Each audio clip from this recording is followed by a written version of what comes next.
welcome everybody. I'm glad you can make it today. The first thing in the agenda would be to approve the minutes from our last meeting. Did you all have a chance to review those? And are there any comments or corrections? No. Natalie, do you have anything? Nope, I'm good. All right, so I move to approve the minutes from our June meeting. Second. All those in favor? Aye. Perfect. And then Holly, if you can give us the financial update, please.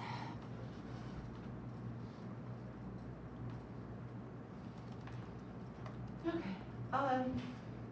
First of all, I just want to share, I'm sorry if the way the numbers are presented here is a little confusing. I did it pretty quickly and I might update how this information is presented going forward. But I just want to share that again, overall, for our Winter Arts Projects grant cycle, we allocated a total of $51,874. And so you can see here how that money was distributed amongst our existing accounts. So before the funds were distributed, we had $26,775 left over from our BAC Recover funds from 2021. So we zeroed that out by paying out some of our BAC grant funds. And then from 2021, we also had $40,000 in BUEA Zone Arts Grants funds available. Of that $40,000, we spent $17,844 during the Winter Arts Project cycle, so that leaves us with a total of $22,156 left over from the BUEA Zone Grant funds for 2021.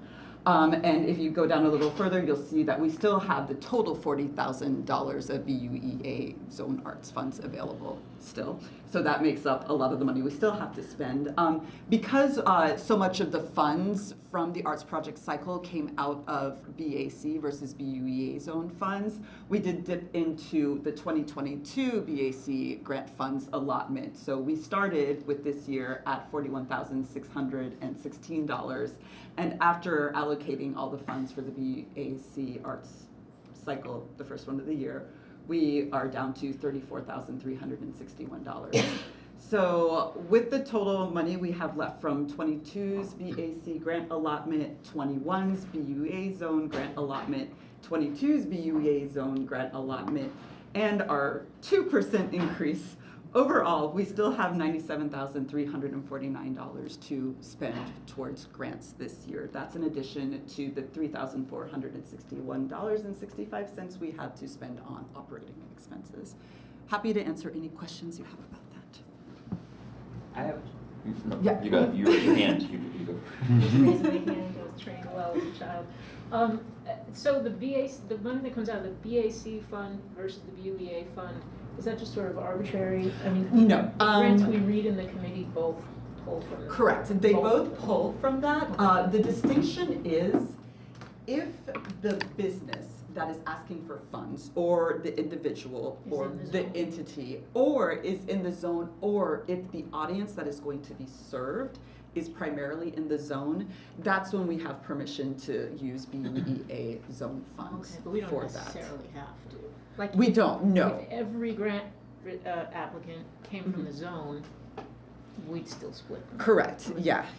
And this for the arts project grant cycle, every applicant that we chose to award funds for that was in the zone or served the zone, I chose to pay from the zone funds just to make it more even. I think that just made the most sense. And because we have a smaller pool in the end to choose from that could apply to that Correct. particular source of money. So Right. whenever we have it, and then Yeah, I am kind of like, let's get that down. You know, it was a big ask to the BUEA to ask them to allow us to carry over that $40,000 from last year. So I want to be able to honor actually being able to spend that down, so they don't shortchange us in years going forward. Yeah. So and they see the value. yeah. So that actually kind of relates to the question I was going to ask. So with this 97,000 total that's available, is our goal to spend all of that by the end of this year? Are there any restrictions on what could be carried over to next year if the grants committee decides to not award that much in this later cycle? Last year was an interesting year because so much of the funds were ARPA funds, Yeah. and that made it easier for us to carry over the funds. My understanding, and my preference is to spend it all, because we are, ARPA is a little different, but for our general line items for funds, if we allow any of that to sit out there, there's no guarantee that we're gonna get it back. That's kind of an ongoing negotiation that we would have with city council that would be decided around March of the year. So we kind of wouldn't even know whether or not we had that money to spend until we had made choices about how many grant cycles we were gonna do in '23. So my preference is just get it all out there. And based on applications and stuff, we will have no. Okay, great. Yeah, we, 70 It will not be emerging an arts grant applications, so. Yeah. Better than two. Yeah, it's very, yeah, I feel like it's always a better problem to have more than not enough, so. Correct. Any other questions regarding the financials? All right, let's keep on with Holly and the staff report. Okay, what am I telling you about today? Feasibility. Okay, arts, all right, okay, arts feasibility. There's still a lot to download. There's a lot to download. Can I get a sense, so Bryony and Gerard, you were both at the Monday meeting in person. Babette and Suzanne, I know you were there online. Karen, I'm not sure if you had a choice, and Nick, I know you're out of town. Oh yeah, Elliot that was the one at the library. So I'm just gonna bring you all up to speed on what's been done so far, and I would love to hear general feedback from everyone who was able to participate, and then I want to talk to you about next steps. So this is where we are at this point in time. So up till this point, Trahan has been focusing on two things. One is data collection. So that started back in March when we started having workshops and focus groups. So there were a couple of workshops in March, and there were a couple other workshops in May. In addition to those workshops, there was also the virtual survey. We got around 500 responses from that. That was great. We also had a workshop with students, faculty, and staff from IU. Based on all of that information, Trahan came up with a list of what they have identified as the most important needs and factors for the arts in Bloomington. Chief among those are the need for space to make stuff. They have determined that at this point in time, we have a lot of performance venues. There's a diversity in what we have to offer as far as like what is being shown, what kind of size it is, what the seating options are. And that includes IU's facility. So they're like, look, y'all, you're not necessarily going to benefit from a brand spanking new, like 1,000 plus venue in town. Their recommendation, instead of going that route, is to work more with IU to make their spaces more accessible to the community, either as a performer, which I know is hard, and we'll talk about that, or as an audience member. So that's one of the challenges they saw. They're like, okay, the space is there. The challenge is how do we get people effectively into those spaces? The other big thing they've identified is just there not being a central place where people can go and learn what arts resources are in our community. So that goes beyond a platform like Visit Bloomington. So we all know Visit Bloomington is an excellent place to just go and see what's going on any given day of the year.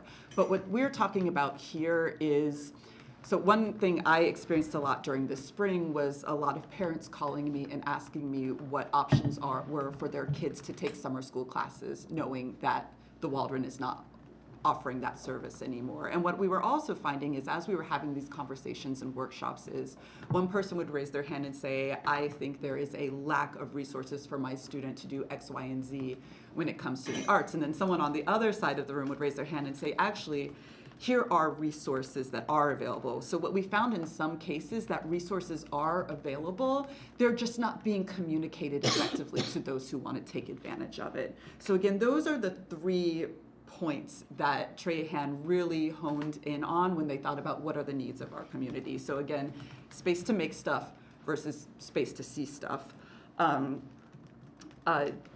the town and gown, it's not unique to our community divide, and a need for a better communication platform.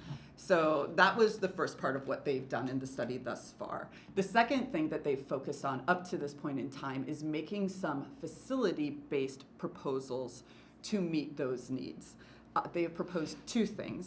The first is a very ambitious arts incubator space. This is super cool.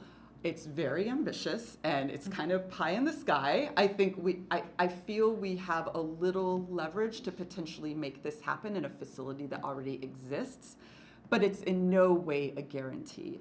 If this space were to exist, it would be a great combination of individual students, like studio spaces that someone could reserve or rent either on an annual basis or just for a couple of hours so they could go in and practice an instrument or practice with their band. There would be group performance spaces for people who were doing theater work or for people who were doing dance.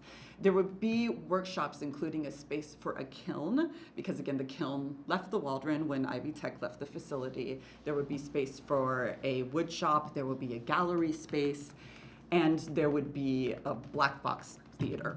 So, and this is just, again, this is pie in the sky. This is draft proposals of, hey, based on what you're telling us, we think that these are the types of facilities and spaces that we think Bloomington community members could benefit from.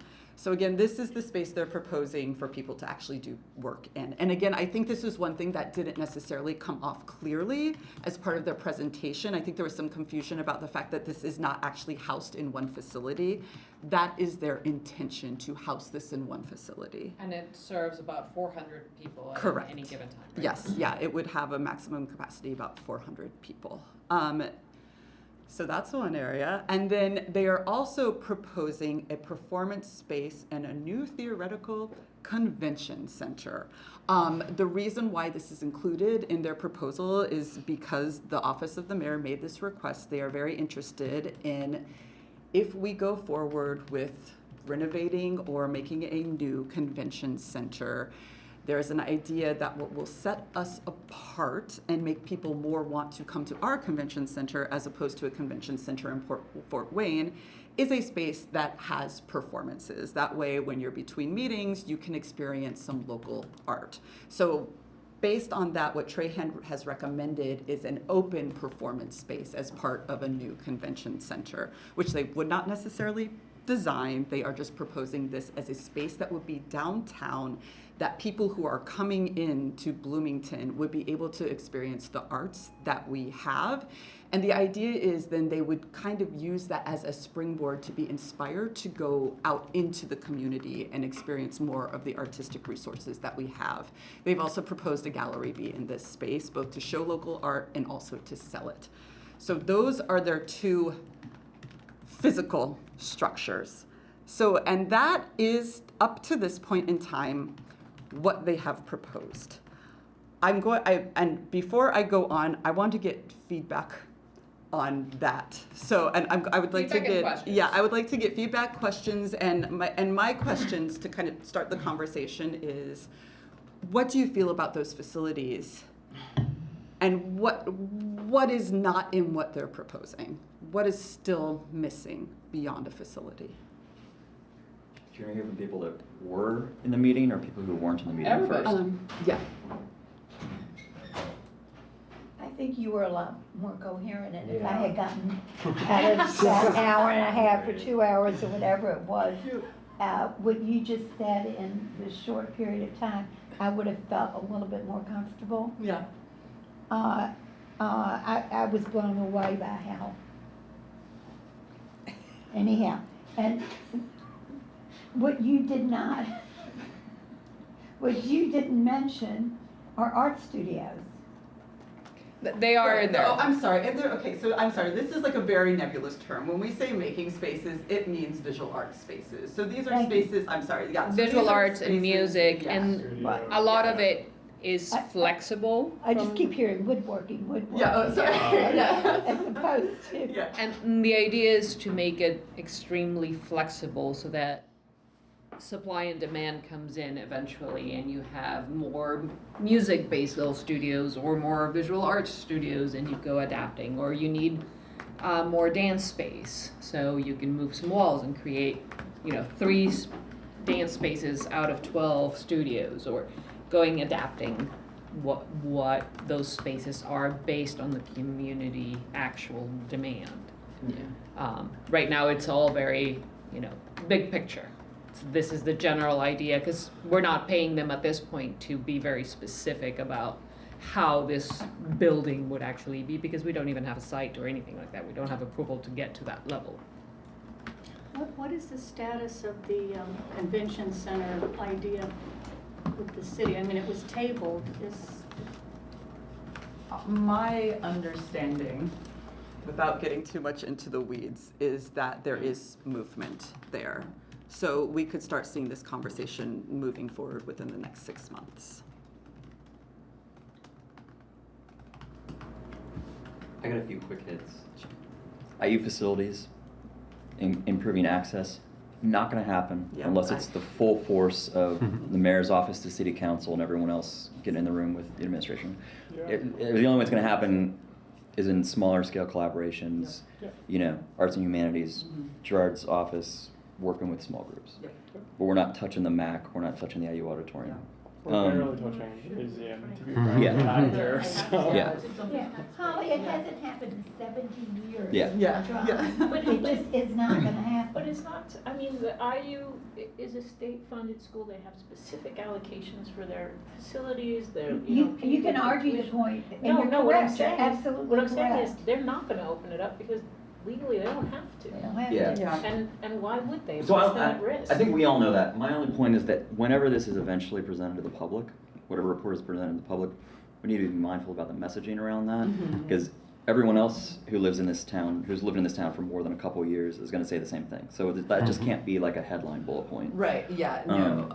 I agree with that, and I think kind of thinking about moving beyond like this facility proposal, I don't think if this like point were to go public, it would say, and therefore we are partnering with X, Y, and Z entities on IU's campus and on IU's campus to do X, Y, and Z initiatives. We're not gonna say, and then we will take the MAC.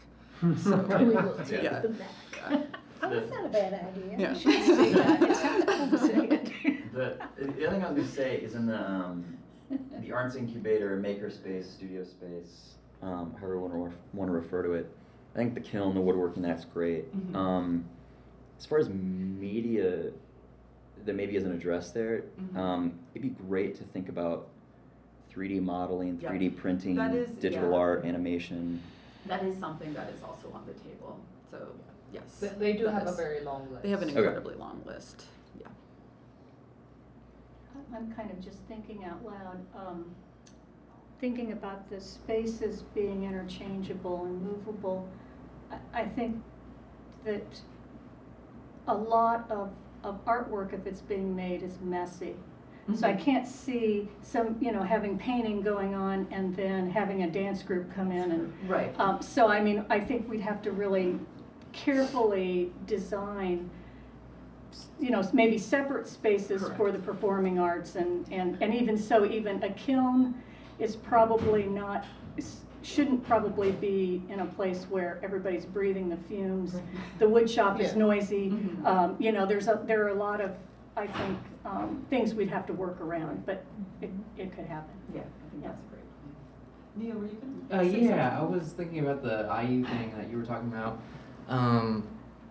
I feel like like I agree that it's like pretty like they're like here and we're there, but I think that like some sort of like cross-platform with like their social media and our social media would be like useful. I think like that would be like the most integrated I would think that the city could be with IU is like we're listing their concerts and stuff, and like they have a whole database and schedule and stuff that we can just like or like curate that sort of and be like, this is what we're interested in that's going on at IU during the month of blah blah blah. That's a great point. Kind of goes back to the earlier, point that you said was in the report about just people not knowing where resources were, what was happening. Right. Like integrating those things, because it's true, like it's a challenge for locals to engage students, but then the opposite happens. I mean, it's like, it happens all the time. There's something on campus. It's like, wait, what? That happened yesterday? Yeah. And the Yeah. other partnership that you can look into with IU is, based on the conversation on Tuesday, is the volunteer need. Right. Can IU really provide volunteers by giving them something in return, obviously, to Yeah. encourage them to get more involved with all of the festivals that are floundering, because Yeah.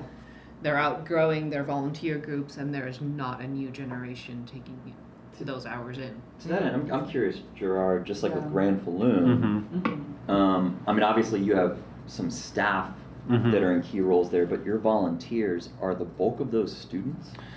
Actually, Natalie on the call can answer that a little bit better than I can. I know a good number of them were, but I think she might be able to give a more Yeah, detailed so breakdown. our volunteer base did primarily come from student recruitment, but also we had a fair amount of community members and even folks who were just attending Grand Falloon who ended up signing up in the days before attending, people that were from out of state.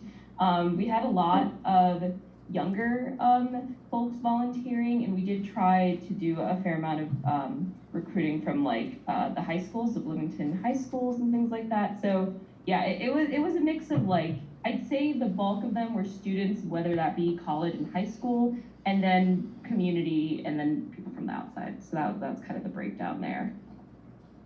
Cool.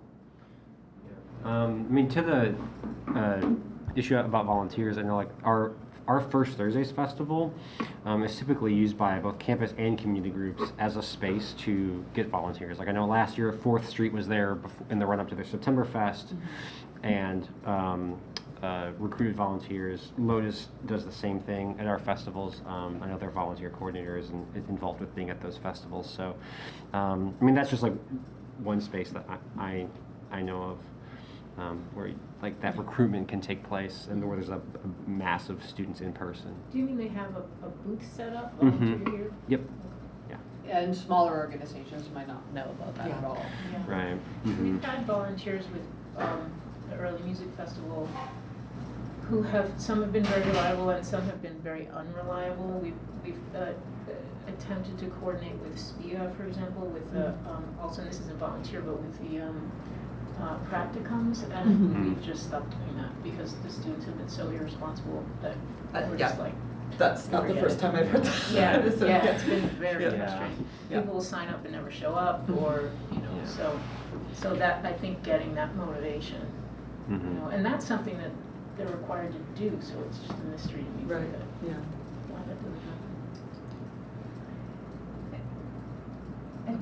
Oh, I just wanted to, the one thing that everybody is in agreement on and is clearly identified is that we don't have a community calendar. Right, yeah. And isn't that something that we can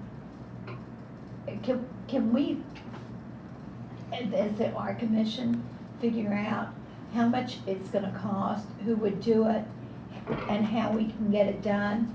It should be something that we can hire somebody to set up.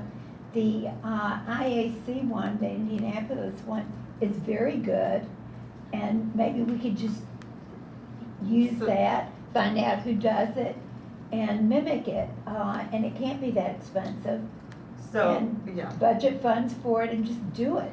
So that is actually one of my budget goals for '23 is to fund some kind of platform like that. I've started looking at resources, including the IAC. I actually have a phone call into them right now. I haven't spoken with them yet, just to learn about how that service is provided and how much it costs, because I agree, I think it's an easy solution. I've been looking at different websites today that do this kind of work. So I think it's a matter of just finding out the best service for us and putting some money into The Arts it. Alliance has looked into all this. Right, and We did not fund them when they wanted to, Right. fully to do it, which I. Right, correct. It's But crazy. but I do think, because I know, so for example, the Arts Alliance is very committed to bringing back its arts directory, and the BAC partially funded their initiative to do that as part of our Winter Arts Project grant cycle. I think it was through Arts Forward Bloomington. I know some of those members are also interested in creating a database of just all of the venues that people can take advantage of. And so my hope is by us investing in this software, and both of these entities are aware of this, we bring it all together under one umbrella, because there's no reason for us to be replicating work or. And I think that we're the only ones who can get that coordination. I think everybody is really on the same page with Yeah. it. Well, and Visit Bloomington, I mean, they, Right, agree. they Yeah, I don't do wanna- so right. much Yeah. that Yeah. perhaps it's more also investigating an option where we can fund or support them better to expand what they have and really push that forward.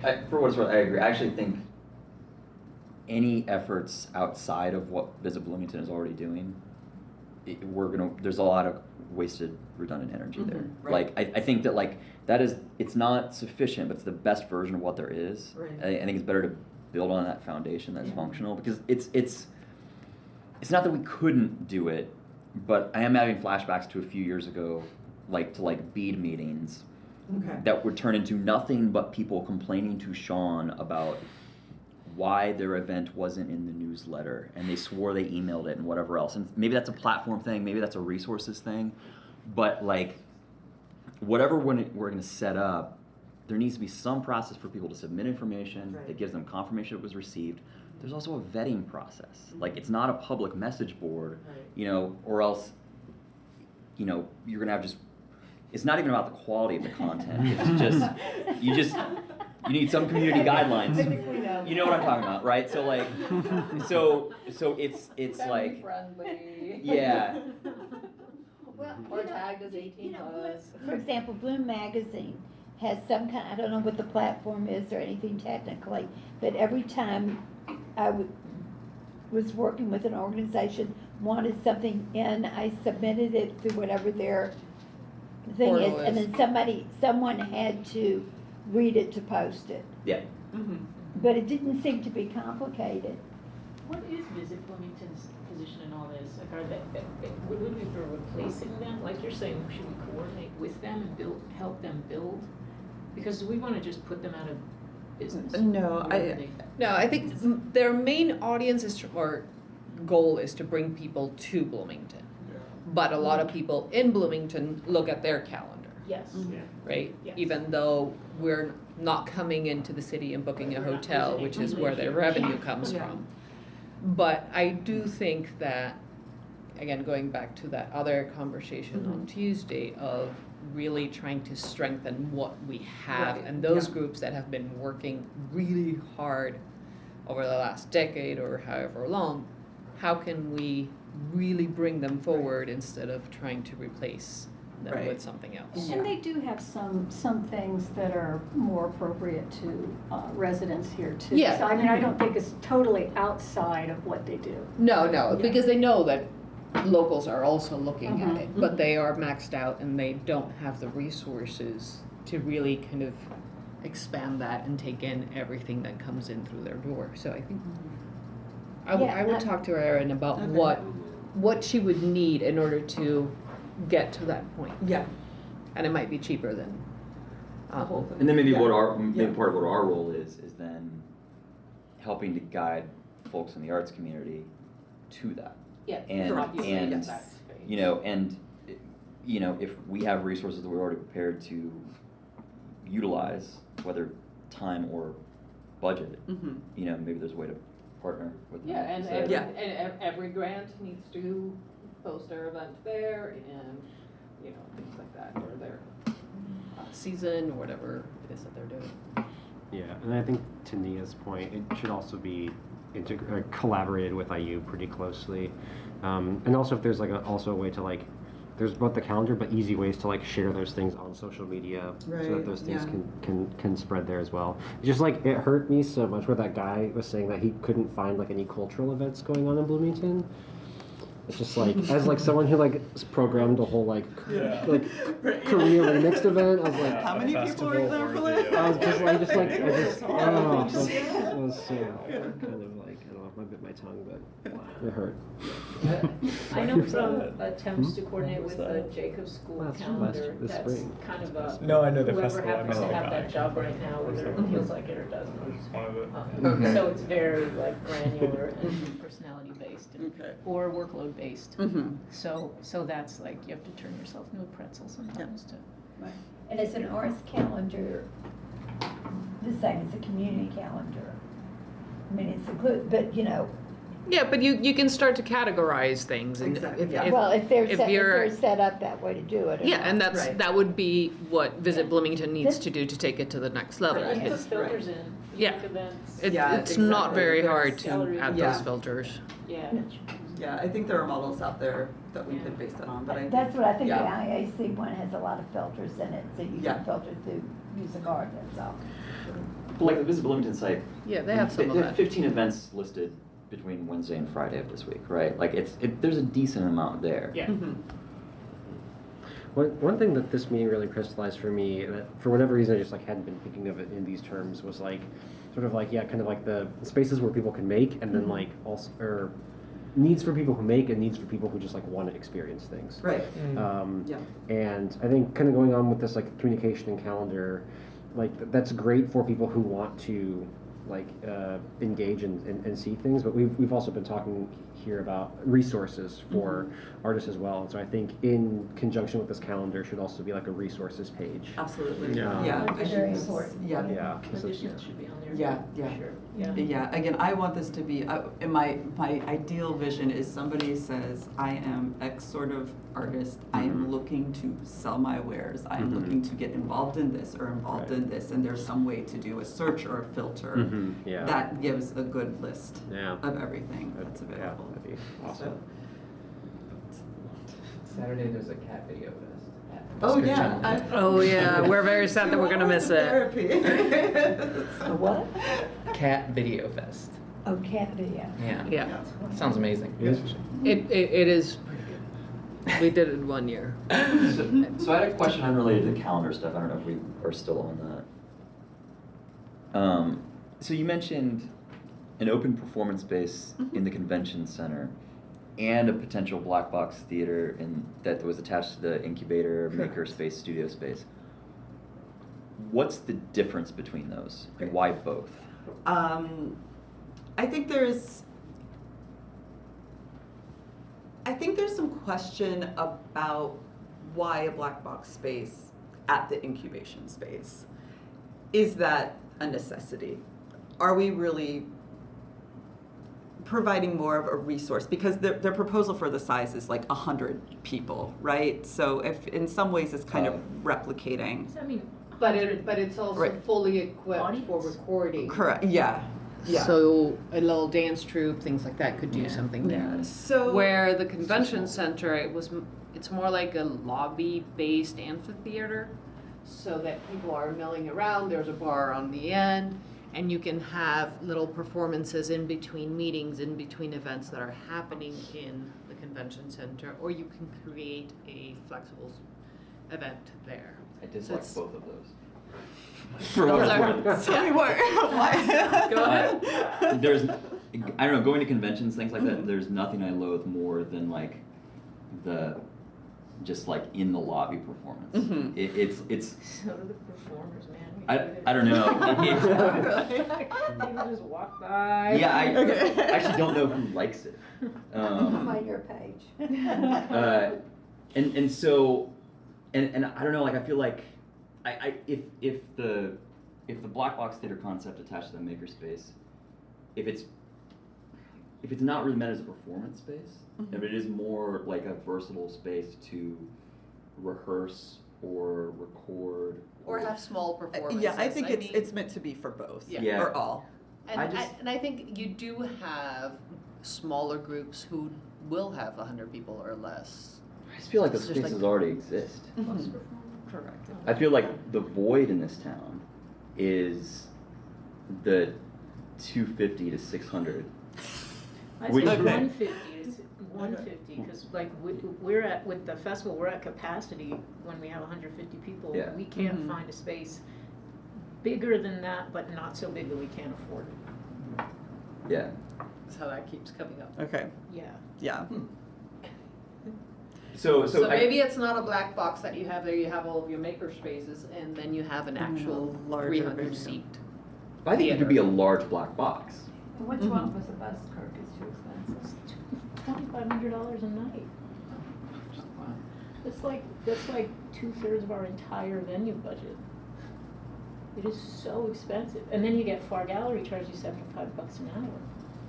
You know, but they can only fit 140 people if the stage is not up. So it's not a question so much of having space available, but Affordable affordable space. Correct. space. Affordable, Yeah, and- appropriately acoustic. And part of the discussion of having a 300 seat theater built is, it's a brand new theater, how can you make that actually affordable? It's Right, not. versus, yeah. There you have it. Yeah. Right, yeah. You know, with the latest technology and and whatever, it's not going to be an accessible theater right off the bat. Right. It has to pay for itself. I mean, that's where, you know, that's No, it's like, not acoustic. we've had the two Waldron spaces for 20 years that maybe weren't state of the art, but were somewhere between 100 and 300. And the main barrier was cost. And this past year, there were difficulties because some spaces were not yet open post-COVID, right? And actually the space here in the lobby space, you know, was not available because of like post 5 o'clock COVID. They shut down the building or something, which made sense. So that did restrict in recent experience. So maybe if we reassessed what's going to happen when all the churches open up, Right. for example. And this kind of, I'm going to use this as an opportunity to seg into the next part of this conversation, and just stop me if you want to go back. But Arts Incubator space, great. If we want to do a convention center and Office of the Mayor is like, yes, performance space, great. Those are facility based. Those are facilities that would take a lot of work and a lot of arm wrestling, you know, with council and the larger city. In calendar days. Yeah, to make happen, right? Then those facilities will not be built for 3 to 5 years. So the question is, what are we doing in the meantime? And when I think about next steps for this study, and I feel like what I'm hearing, especially from the advisory committee for this study that met yesterday, is we need to push Trahan to think more about what we can do now with existing spaces, including churches, including storefronts. So, and we also need to be thinking about, I have a lot of ARPA funds now. I have the ability to ask for additional funds every budget year. We have an income tax increase. It's about $50,000 for the 23 year. That has potential to increase every year after that. So my question is, what other programs can I push them to think about recommending to us that would do things like offsetting costs for renting venues that already exist? So in my opinion, that's where we need to push Trahan next. That is part of their original scope of work. I feel like the mayor will not be very happy with me, and the committee will not be very happy with me, and I think, you know, the overall town will feel like something is lacking if we produce a report that does not say, and let's think about existing venues and existing storefronts. Which was, I mean, as somebody who was on the task force for the Waldron, that was the original ask. Correct. Do this with the Waldron for the next 5 years, but how are we going to look at everything that's going on and strengthen that and take advantage of that, foster that? Right, right. And if we need something else, that's fine. Right, but the question was, you know, can we do what we think we need to do to bring Bloomington to the next steps with resources that exist, including or not including the Waldron, or do we need something in addition to get us there? Can we, you know what's almost there is the pavilion. It's just it just books up a year ahead. But if there were, you know, better acoustics in there. It's so loud, Yeah. it's insane. Yeah, you're talking about the yeah, They are it's, you don't want to. Yeah. You're talking about switchyard? But yeah, switch Yeah. yard, but it's a beautiful space with the Yeah. open and closed door. We couldn't even hear the wedding speeches and we were right Yeah. next to it. We. But if we're talking about Yeah. moving walls in another facility, they could have, you know, I'm sure they could come up with something. Except the sides there are glass, so I don't know that you can do anything about that. There's nothing with glass if you drop the ceiling and add like acoustic. And the Woolery panels. has managed to fix a little bit of those Mhm. issues, because they have a The lot of glass Woolery, too, but yeah. they haven't Yeah. quite. Parks did a little work at the pavilion to address that issue, but what they did not address it enough. I think it reduced the amount of time that your voice travels by a third. So it's not fun to be there. Now it makes hash out of yeah. classical music. It's just. Yeah. Molly, weren't they looking at what buildings were available, what other spaces, what could be done to build up the Waldron or build over, or? That was a suggestion that was made to them at the beginning of this study that didn't go anywhere, and to be honest, I'm going to ask them about it again. Yeah. So- And the whole thing with BCT, I mean, the Yeah. BCT has plenty of possible Correct. space in Yeah. the parking lot behind The them. BCT has, Exactly. yeah, the BCT Yeah. has quite ambitious designs about what could be in the back parking lot. I'm actually meeting with the director tomorrow to talk about feasibility there, and then I'll be talking with their board about it later in the day, and then that will also be brought back to And what Trahan. about, I thought that they had asked for everybody to give them recommendations of buildings or other places that existed that weren't being used, and I know that there were discussions about that as well. And they've looked at some of those, but they can't reveal all of that in a public forum just yet.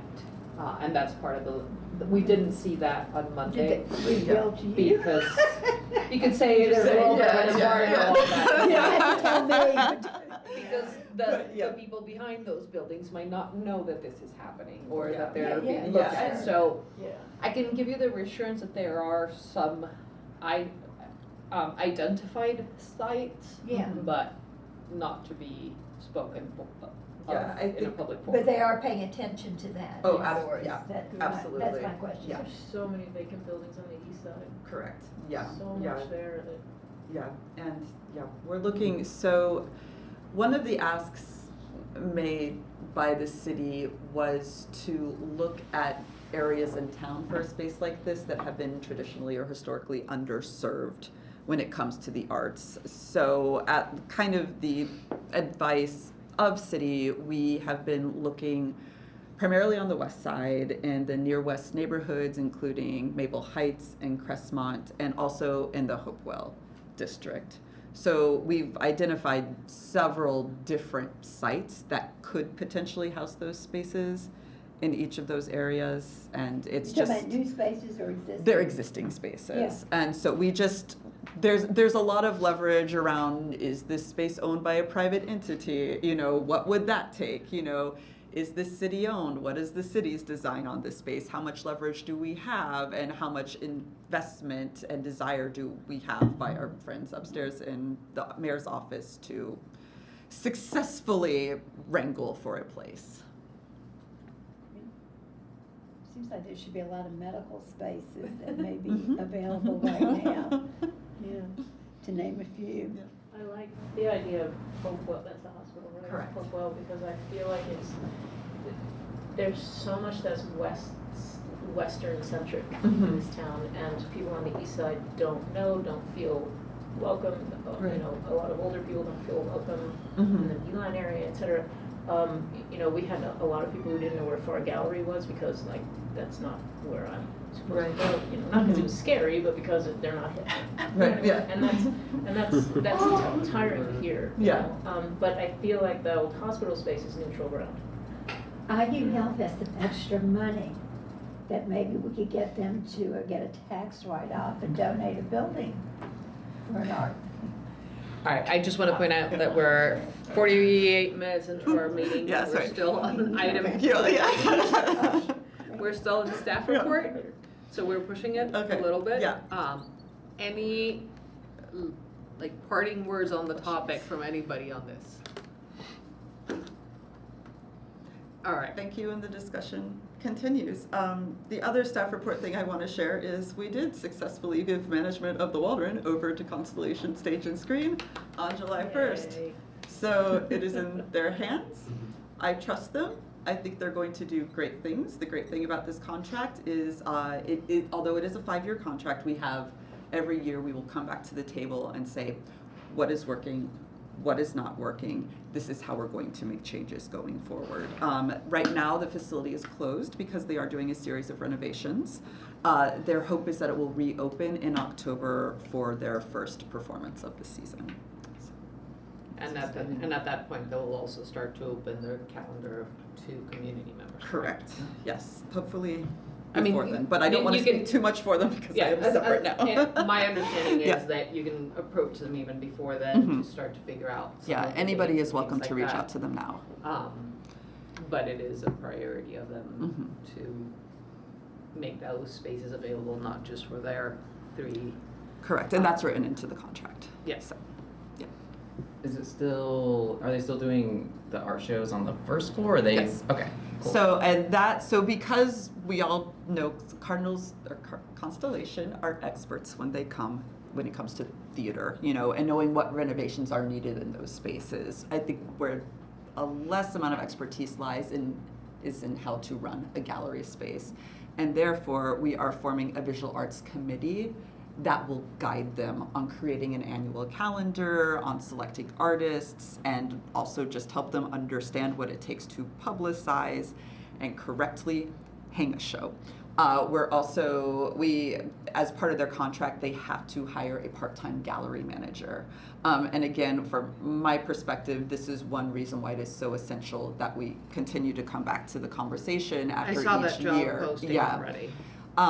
Because we just want to make sure that how they're running it is effectively serving the community, knowing that before the Waldron shut in 2020, they were producing 8 shows a year. And I don't think Constellation is going to have capacity to start that high. So we just want to make sure that they have the support they need to make sure it serves the community. Yeah. Any other items in your staff report? All right, I'll speak for Chaz on the Neighborhood Festival update. She has been having lots of meetings with all kinds of very interesting people. And right now, the kind of elevator pitch for the event is a free annual festival highlighting local creatives with no cost to participate. Porches, yards, garages become music venues, theaters, galleries. Also acts as a resource fair to residents with a central hub where festival goers can find maps, bathrooms, vendors, and that kind of stuff.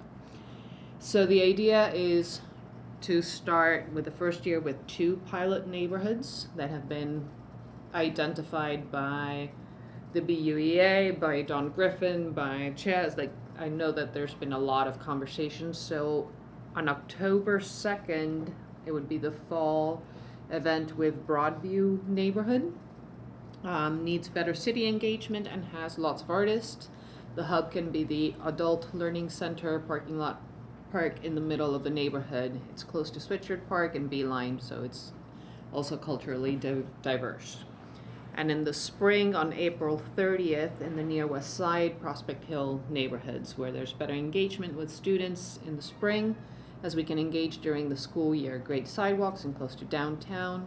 More businesses, art organizations to help facilitate and partner.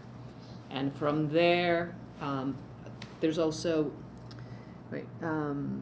she's working along with Deputy Mayor Don Griffin and consulting Parks Program Coordinator Crystal Ritter and Angela Van Rooy, who will also help coordinate artists and consult with best practices. So she has calls scheduled with all of them kind of on the regular to go over all of those details. So the idea is to have these 2 initial events that will teach us some lessons and figure out how best to engage with the community, how to promote them, all of those things, so that on year 2, maybe we have 3 or the 4 quadrants that we had talked about and start to expand and grow from there. So that is where Chaz is at this point, and she welcomes all feedback, comments, questions. Questions I might be able to answer, not all of them.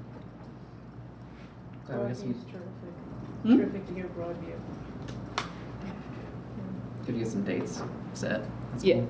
October 2nd and April 30th. And it's both are Sundays, and the idea is to run it from 12 to 6 p.m. So after On church. Sundays, on Sundays. Yes, correct. The Saturday calendar of the city is very full, especially around those dates. There's already a lot happening, so we don't want to compete with all of the other festivals and things happening, because it's the nice weather with students. Yeah. Weekends I know. are numbered. It's also good to be wary of people's religious observations. Like Saturdays are out for some Yeah. groups and, Sundays are out for others. yeah. And rain, it'll be with a rain date or just, We haven't gotten that far if there's a ring date. what parks are in Broadview? We're asking the Isn't wrong there person. There's a Martin, there's What a, parks? You said yeah. Is it Sweatshirt? What part? Parks are Parks are in It's either in Broadview. it or adjacent. Yeah. Yeah. That's what I thought. Which one? Switchyard? No, but there's another a smaller park, it's got a name, it's not Martin Luther King, but it's got a name like that. I don't know. Three syllable name. Reverend something. But yeah, so now she's working with parks and neighborhood coordinators to further identify like key players that can help us with the networking and the promotion and logistics prior to and on the day of. The Broadview Adult Learning Center could be really key in that too. Yeah, that she has that identified very clearly. Yeah. Like that would be what we see as the hub where you can Yeah. go and park and start going from, where you Right, might but I find mean a in terms of map. outreach to, Yeah. right, because they're a real center for newcomers to the city, particularly refugees and people who don't. Yeah, and acting as a hub that becomes a source of Right. information not only of the day but Right, for. prior, yeah. Yeah. Yeah, that's great. Yeah, there's a small park right by there. It's more of a playground, but there's a park there. Do you know the name of it? Ernest something park. Ernest L something. It's some name like Yeah. that, yeah, it's a 3-letter. All right, if there's no other comments or questions about that, let's move on because we have 30 minutes to get through public art and grants and a lot of stuff. So Nick, why don't you give us an update on public art? Yeah, I think I'm gonna be pretty quick on this. Apologies to the committee who met a couple weeks ago. I did not get notes around until today. I totally missed that, but I did circulate those. I think the quick hits are 4th Street Garage. We're on for a ribbon cutting and dedication on Friday, August 5th. That is confirmed with the mayor's office and the artist. And then Rogers Family Farm, the goat farm, after doing interviews, thanks to everyone who participated in those. Parks Department and Rogers Family Rep had a preference to move forward with Jonathan Razik's proposal. Can you describe that for those who are not? Yeah. Or can you? I wasn't in that interview. Do you want to just? Or can you pull it up? Or something? So I want to, first of all, I want to echo Nick's thanks to everyone who participated in the interviews with the 3 finalists. So there were 3 finalists, all local Bloomington artists, and 2 very newcomers emerging recent graduates from Indiana programs. Lance Pruitt proposed a beautiful bronze goat on a red platform. I think Pedestal. yeah, and we all enjoyed that, and he was very spirited. The great thing about him was he has a personal connection and history with the space that I think really came out in our interview with him. There was also another more emerging artist named Andrew Woodard who proposed 2 more kind of like naturally embedded sculptures at different parts of the property. He proposed one bat house and then one bee house. I think the consensus of the commission, I think that was our preferred piece. However, Parks had significant concerns about the upkeep of that piece. Because it would actually be habitat. Yes, it would be habitat that we would have to clean out. And while there were great ideas about how we could use that as an opportunity to engage and educate, ultimately, Parks was not as on board with that. And having monthly visits. And and the family, and the family as well was much more drawn to the piece proposed by Jonathan Razik. So Jonathan Razik is a local artist you've probably seen. I'm just gonna call it's a word, tornado, at the corner of 2nd and Walnut. So it's that big kind of cyclone-looking silver thing with words. Downtown. Yeah, and he proposed something incredibly different for the goat farm. We actually advised him not to propose words for the goat farm. And so basically it is, if you will give me a minute, I'm going to pull up an image so we can see it. So while I think there was agreement that the proposal and the art is fine, I think the BAC, the subcommittee that was reviewing, definitely had reservations about his, he's a more established artist, and I think we are wanting to go now more with emerging artists. I think definitely at the final interview, and Natalie, feel free to chime in and contradict me, but I feel like there just wasn't as much enthusiasm around the piece, and I think we were very concerned by that. However, ultimately, because Parks and the family who is funding this were very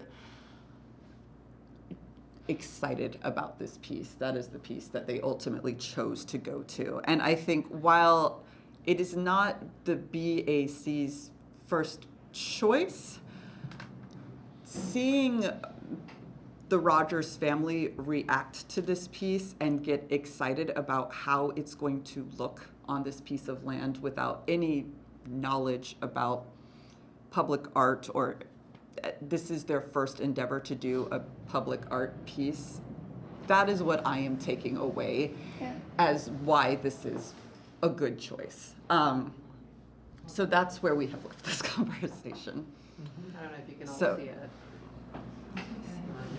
There's several pages in this. Yeah, it's sort of a vertical, sort of fin wave vertebrae structure. I think it's gonna be really cool. And where is it gonna be situated?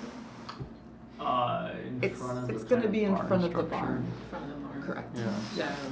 So, I will echo that. Seeing the family excited about this was really encouraging. You know, I mean, truly, there are many other ways they could have approached this, and they could have not approached it at all. So there's a lot to be celebrated in the process. And there are plans, aren't there, that by that barn, there's gonna be a shelter house, and so it'll be really easily accessible for people. And it's how big? I think I see little kids in one of those pictures. It's 18 and a half feet long. I think it's 18 and a half feet long and 12 feet tall, maybe 10 feet wide. Yeah, it's not small. I mean, the space obviously is quite large, but it's a significant piece. And I think it's also, Big. not a small thing that he's a professional. We know his work, we know he can do it, he can accomplish it, and it'll be done without a lot of drama, and I think that's a lot to be said for that. Yeah. Though at the same time, I am really happy now to know these other two artists exist, and they are definitely on my short list of people to reach out to going forward when we have other commissions, or if others reach out to me and ask, hey, I'm looking for a piece like this. Who have you got? So they were all wonderful to work with. there was a So little video, right? yeah, there's a video. I don't remember the content of the video. No, it's multicolor. So, Prairie yeah. grass sticks out. That's like the image. There we go. We can do that somewhere else. We can call them I get it now. I get the piece. It's cool. I can turn it off whenever anybody tells me I can't see what's I happening. love how simple it is. It's nice. Yeah, that's a cool picture. Very nice. I have to admit I was worried because that's where I go running. Oh, It could be like yeah. huge though. Like, There's can be light. Yeah, there's gonna be, There's a budget. there's also gonna be cool vistas that will be visible from the road. Shadows are Probably. Yeah, we've talked, yeah, shadows, they are, Oh, yeah, that's cool. we're working to potentially illuminate it at light. There are some qualms around, the surrounding community is against light that is too Right in their bright. backyard. Yeah, so there's, Also wildlife. yeah, They've got a Yeah. bunch of Yeah. Birdhouses or, like, swifts. yeah, and lightning bugs and stuff like that, so Yeah, that's a Yeah, new challenge. so We're that, gonna track those. that's gonna be one of the conversations that we have next is what are options for light that keeps everybody happy and nature respected, so. Cool. Well, great on shepherding the family through a process that was completely unfamiliar to them. And now that they've gone through with it, they have a good experience and they can build upon it and maybe have another opportunity at some point to do something like that. What other projects do we have? I think the last main one is just regards to the People's Park adjacent mural, the bike garage. We had a pretty deep discussion about that in our committee meeting and discussed the concept of presenting this as not our traditional RFQ, request for qualifications, but sort of an early stage RFP, like a request for proposal, something that's a little bit more site specific. The thought being that since we know what the medium is, right? It's a 2D mural. We can maybe more reasonably ask for rough sketches to accompany a specific concept. So we're not going as much off of past work. We get a little bit more information up front to hopefully quell any concerns that the property owners have about the nature of the content, make sure it feels like it's on theme. There's discussion that the review process would include and the property owner, and potentially Charles Culp, who's the city's after-hours ambassador, and or Don Griffin, the deputy mayor, who's been engaged with the property owner in some discussions. And there's also been sort of discussion of like the general themes being resilience and community and gathering. So there is still some connection to the adjacent park space without necessarily going all in on like deeper political, historical. Because there's a second component that is more political, wasn't there? From somebody else from IU or something? There was some information that was gonna go in the park or something like that, no? The black market used to be there? Is that Yeah. what it is? It's, There was a plaque. Yeah. Yeah, there's a historical Okay, plaque. Yeah. that went up, so that there's already that acknowledgement. Right. And we can Right. move That plaque's forward. pretty new, is that right? Yeah. Yes. I wasn't sure if it was up already. Yeah, Yes. went up 12, 18 months ago, yeah. That's the last word we discussed. Say those three words again, resiliency. I mean, this is just what I took down in the notes, so Yeah. we may tweak the language further as we work on the RFP, but like resilience, community, and gathering were what I took out of the conversation. That Or seemed, unity, I think we mentioned, or something. yeah, I mean, we talked about maybe community rather than unity, so it's a little less of like a, The same, yeah. yeah. Yeah. I mean, but I think what we're trying to avoid was maybe like greeting card, saccharine, sort of thoughts, but something that was broad and universal enough that people could connect to it and it felt appropriate to the site, while also not being so ephemeral that it becomes meaningless. Yeah, we're entirely tone deaf, Yeah. So that's like the tightrope to sort of walk, but hopefully, like we can find like the right language that gets that point across. So it's gonna replace the Black Lives Matter, or it's, Yeah. So That's the basically- history there is that there was a city commissioned mural that was up there previously. It just said Bloomington, and there was artwork within the letters. And then summer of 2020, there was a Black Lives Matter was painted on the site. It wasn't an authorized mural by any means. There was already a term on the previous mural. There was a commitment to the artist to leave it up for something like 3 years. 3 years, and so it was going to come down at some point anyway. And so I think considering the political climate at the time, the decision was like, we're just going to leave this there. Yeah, we're not It was supposed to come down like 2 months after Yeah. that. And- So we and- did not want to go in and be. Right. And so rather than sticking to the rigid schedule of we're going to repaint over this in that moment, It would have been. yeah, We got a free mural. yeah, we you know, it had its, you know, extended moment, and so I think not that that discussion is magically solved, but it feels like now's Timing's good a now. reasonable time to revisit the fact that there was always an intention to put a new piece of artwork after a few years up Yeah. on that space. So it's the same portion of the wall? Yeah, yeah. And it is actually like the surface of the bike shop that is painted on, right? Correct, it is Yeah. their property that it's It's not painted like on. a build out or anything. Yeah. Yeah. Which is why they're so embedded in the conversation. Yeah. Right. If it was Yeah. like a billboard Yeah. 9 inches away or whatever, Yeah. it'd be We'd be different. like, But market. Yep. that's great. You know, Yeah. we like these public-private partnerships as Mhm. well. Mhm. So getting that RFP together that'll be happening soon. Yes, hopefully in the next couple of weeks. Yeah. I'll send out a draft to everybody and we'll review before we send it out to them to review as well. But I think those are the headlines from public art, unless anyone has any specific questions. There's the stuff we didn't touch on. No, I think we're good. Elliot? I think there was a chat. There's stuff in chat. Oh, these are for public comment. We'll save those for Oh, the sorry. public comment. I thought no, that was it's totally people. fine. Yeah, but thank you. Hi everyone, Grant here. It's not my name, but Grant. But we will be not meeting this Friday to give you that sweet extra hour to read your applications for the Emerging Artist Grants, and we will be meeting in our separate groups on the Saturday the 23rd. Okay. Can you explain the separate groups to those who are not in the groups? Yes, I can. Yeah, sorry, I'm not working at 100% right now. I've been running on a lot of installation fumes, right? Not like literal glue fumes, but we've been installing, and I'm on fumes. So haven't been huffing glue. So the quantity of applications was large. It was around 70, give or take, with some applications that were ineligible and some that rolled over from the previous cycle. And so instead of the process to have us all sort of tackle 70 in a group discussion, we decided to break the group in half.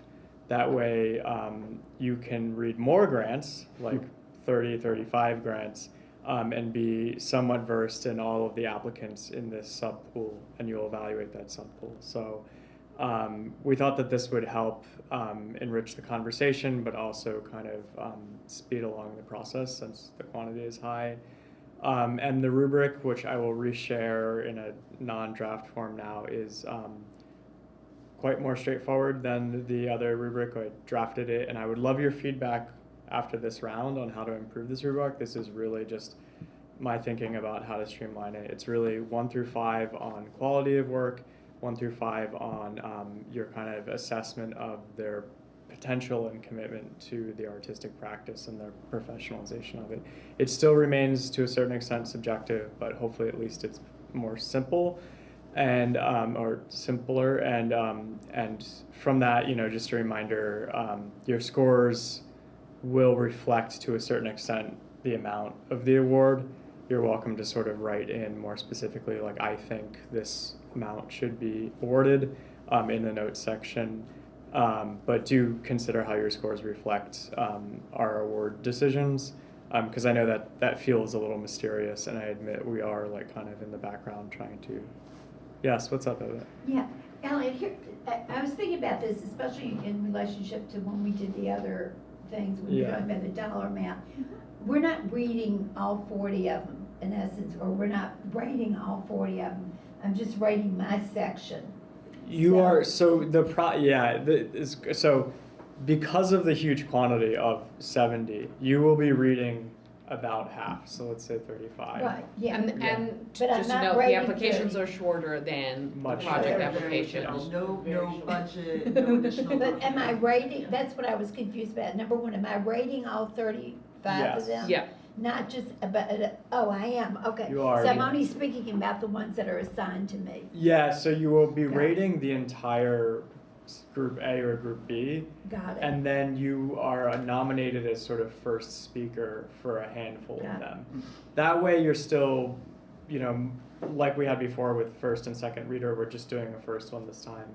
You're responsible for just kind of, quickly summarizing, Right. jogging people's memory and providing an initial assessment. And after that, it's open for discussion. Okay, now, the total, my question is, if we're giving a certain total number of dollars, can we have something where we can put a rate like an A, a B, a C that reflects the dollars? Because I may think somebody is sensational, but they don't need,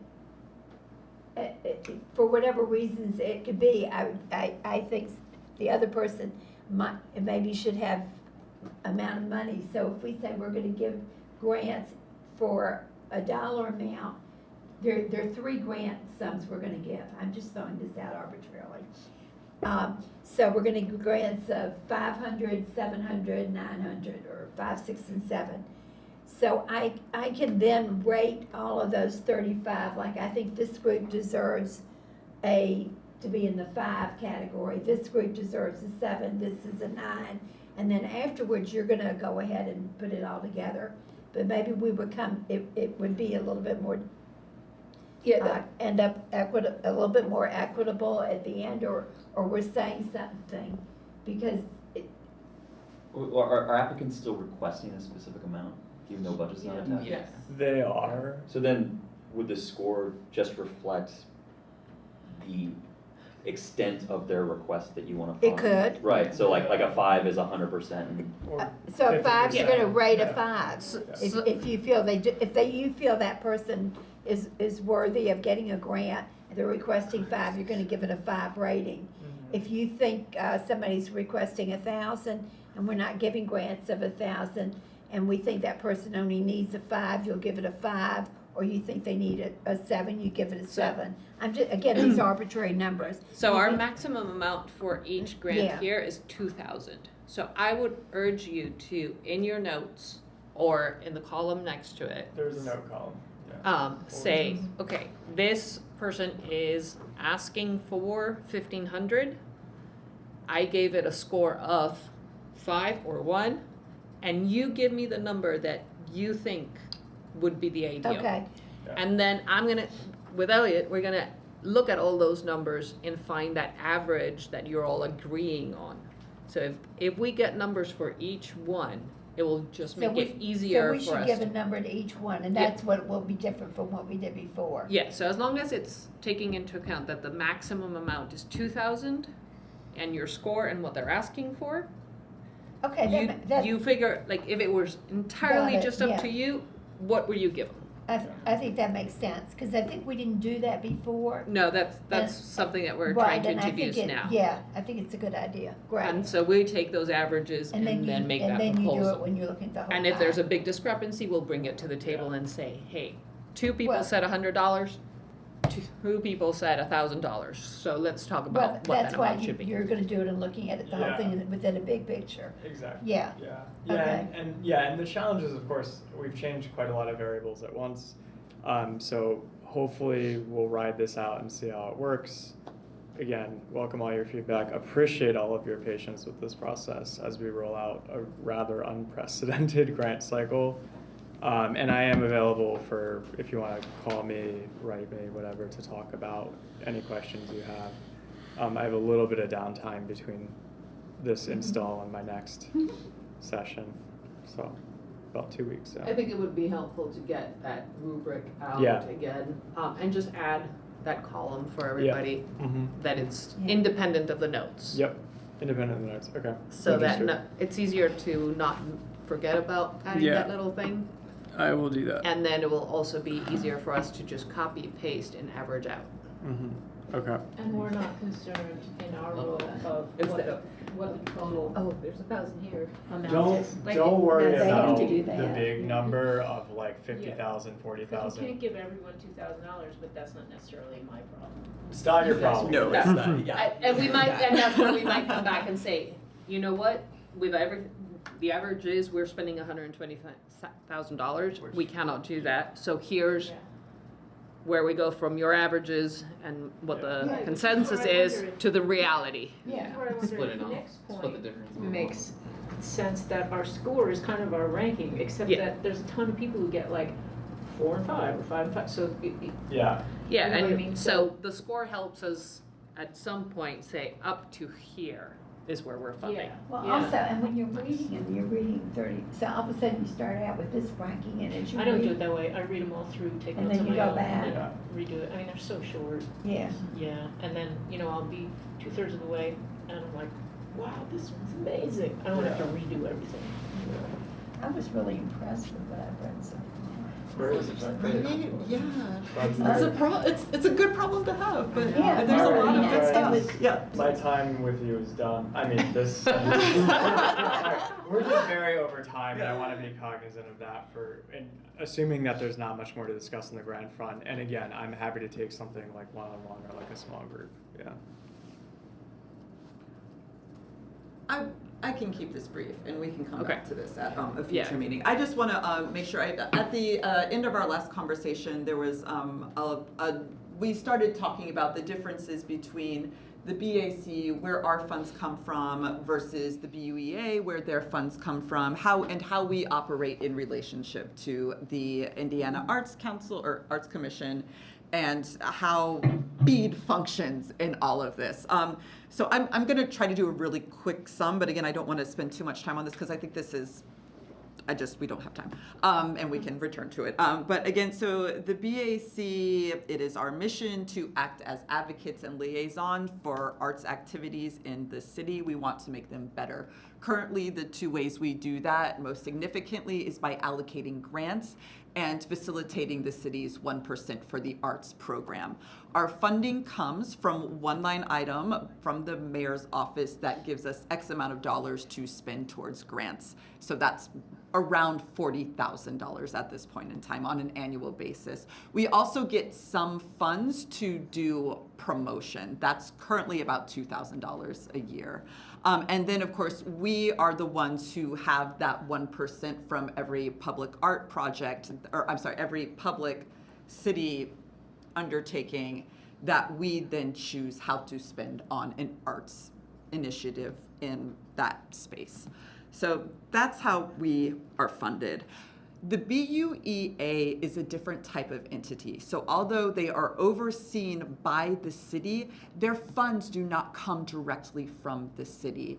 Instead, anybody who claims to be a business or resident in the zone, a certain amount of their funds goes into a larger zone account, which the BUEA then determines how to spend by basically giving back to the community with different types of grant tools and tax incentives.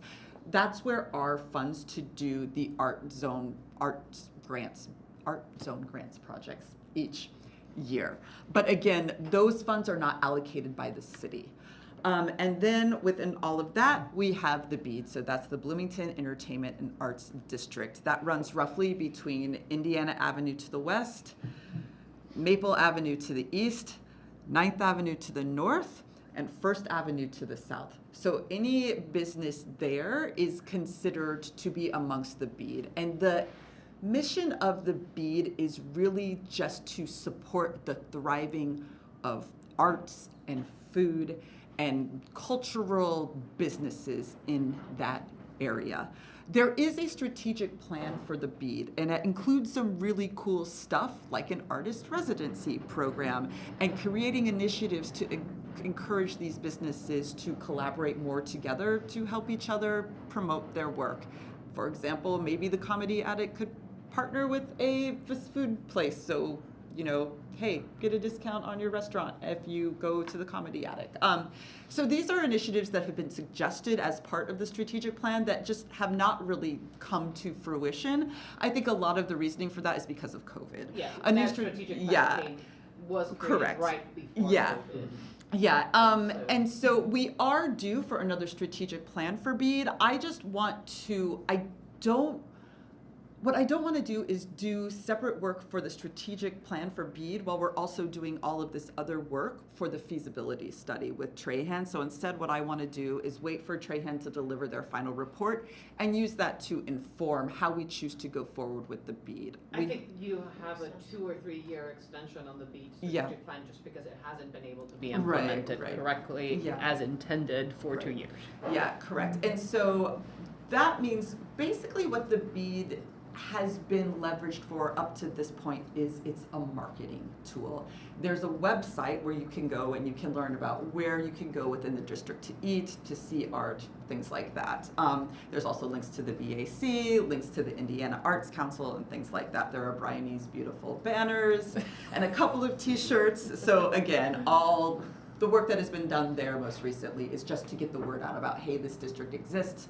You should go spend money there and take advantage of the awesome resources it has to offer. The reason the BEAD exists is because this is the area that gives us our cultural district designation in the state of Indiana. And there's only 9 of them. Correct. There are 9 cultural districts, and they are all under the umbrella of the Indiana Arts Commission.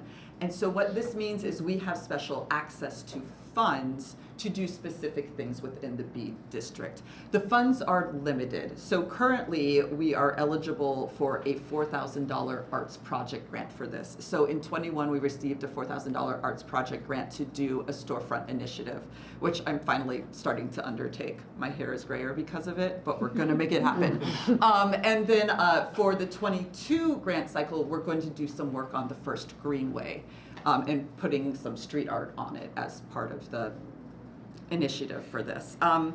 So that is how the BEAD functions. And who's in charge of the BEAD? Is there any It's- entity or any person? It's or any- me. So, and there used to be a quarterly meeting of people, basically representatives in the BEAD. My understanding, it was a pretty large list, and those meetings just kind of stopped during COVID. Yep. And I just have not made the choice to bring those back yet. But again, I think that that is something that I will try to take more time to focus on once we get to the end of the feasibility study, just to make sure that we're doing it right and the correct people are at the table. We're all pushing forward. Sorry, you're talking about the BEAD meetings? Yes, yeah. Those were consciously stopped before the pandemic. Oh, before the pandemic. Okay, Yeah. that's helpful. I thought they were stopped during the pandemic. Okay. Going back to what I was talking about earlier, Okay. they literally turned into like 90% of just people okay. complaining about the newsletter. Okay, yeah, I don't want to start that again. Yeah. I think you have the Yeah. potential to create something, and I was Right. gonna say, if anything, start it for 23, Yeah, where you start to bring those conversations about those collaborations, those kinds of things. But it doesn't need to be quarterly. right. You can definitely stretch it out to 2 or 3 at the most each year. There was like a 1-day BEAD summit that resulted in that strategic plan. Right. Doing something like that, even if not geared towards a strategic plan, maybe annually, Yeah. might be like a better I think consolidation of. my only people's concern efforts. would be that it would be a great day to have ideas, but then how do you actually get them implemented? Where's the momentum and the conversation and the networking that actually kind of takes it forward? It could be that it turns into a Slack channel and that's how you do it, or something like that. But It's a cool term. City government. Colon Slack channel. I'm gonna stop there. The last thing I'm gonna say is I think one conversation Nick and I had a couple of months ago was just, and this kind of goes towards like what we would like to accomplish before the end of the year when Bryony steps down, is one thing we've talked about is just creating a better onboarding system and putting together a packet of information where things like this live. So anytime we onboard a new individual, we can sit down with them and go through this with them, give them the strategic plan to read. I've started a draft of everything I just said, so giving them documents like this. So in a future meeting, we can talk about a task force and do it. Yes. Say Yeah. document. Yeah. One. Okay, I can do that. Yeah, a document with links. How about that? Okay. A document that has everything in it. I'd rather Okay. have a 10-page document Okay. than Then a okay, folder no, of this, stuff. this, That which floats. is what we have. That's fair. Okay, that's what I've got. I'm gonna let the A next. lot of groups for a little town. Yeah, we've got a lot of resources. Yes, we Just do. got it. Yeah. All right, we have about 2 minutes left and we do have community engagement. So I am going to table my conversation. I will send you all an email about my topic, but basically it is the fact that I am stepping down in exactly 5 meetings, and we have some upcoming leadership vacancies coming up, and I have not heard from anybody who has shown any interest in taking those on. So I'm thinking that perhaps the option is for you all to think about who would be a good candidate and let me know. And if there's kind of strong votes towards one individual or another, I can approach that person and see if they're interested in any capacity for as chair to the Public Art or as chair to the Bloomington Arts Commission. I'm sure I speak for Nick here easily in the sense that you can approach us either with any questions that you have about what it actually means to have those 2 leadership positions and what it entails throughout the year. We're more than happy to answer any questions you might have and see if that's something that you want to take on. But we'll continue that through email or at our next meeting, because I want to make sure that the members of our community have a chance to say hello and voice what they have to share with us today. You said there were some chat stuff from... Yes, which I just answered it in the chat for sake Okay. of time. Yeah. So Kiera, do you want to say hi?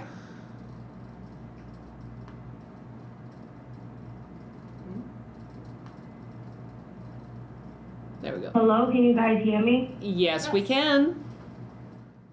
Hi, how is everybody doing? We're doing good. How about yourself?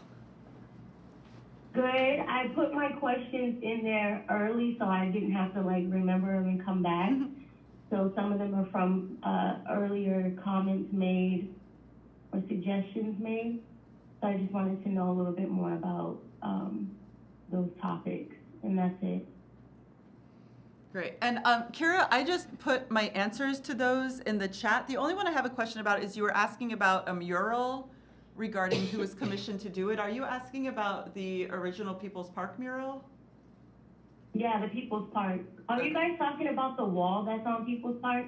Yeah. Correct. With the Black Lives Matter wall? Yes. You guys are getting rid of that? It's not that we're getting rid of it. It is, I know it is a sensitive topic, but the owners of the wall were scheduled to create a new opportunity for another artist before the second layer of art was placed and before COVID even started. And so that process was paused to honor the second layer of the mural for as long as possible. But at this point, as people are reemerging from the pandemic and we have a new source of energy, that wall will be commissioned to a new artist. Oh, okay. So you guys haven't got that established yet, you just know that that's what's happening moving forward? Yes, a request for proposals will be going out in the next few months for the community to hopefully... In the next few months? Yeah. Yeah, and just to be clear, that wall, it is on private property, like the bike shop there. So that wall, that space is not actually city controlled. So this is an instance where sometimes in these meetings we talk about 1% projects where we use public tax dollars to fund things. And this commission has more full control over the decision making and the timelines and the budgets and everything else. In this instance, being like a private property owner, we are collaborating with them, but ultimately the decision of whether anything's up there or not is up to them. And so where we had helped previously to commission a mural, that timeline is now up, that contract is now up. The Black Lives Matter mural that is there, that's been up there for the last couple of years, the property owner has made the decision that they'd like to commission a new mural like their plan was 4 or 5 years ago. And so we're helping to facilitate that.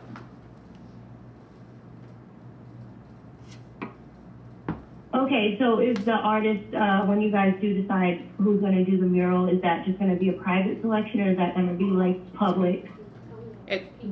We will put out what's called a request for proposal. So artists can submit concepts for the mural, and then there will be a review commission that includes members of this arts commission. It'll include the property owner themselves, and then it will likely include a couple other community members. Specifically, we talked about the after hours commissioner with the city, who works a lot with downtown businesses and just the downtown space in general, that's engaged often at night. And so that group will review everything. Ultimately, the decision will come down to the property manager. So this is kind of similar to the Goat Farm project that we were talking about earlier, where we can have our opinions, we can make a recommendation, but the property owner will make the final decision, as they're the ones who is funding the mural and they own the property. Okay, great. Thank you. No problem. Do you have any other unanswered questions? Or anything you want to share with us? No, everything's good over here. I'm just gonna look at the comments and stuff like that, but I appreciate it. So you're leaving us, Byron, in 5 more meetings? Yeah, December will be the end of my tenure here. It's time for Wow. new blood, Congratulations. new people to take over. Have fun with that. Thank you. Oh no, congratulations though. I appreciate it. Thank you. All right. If Kirat doesn't have anything else, any commissioner announcements? Anybody have anything to share? What do we need to go see at the Eskenazi? Oh my gosh.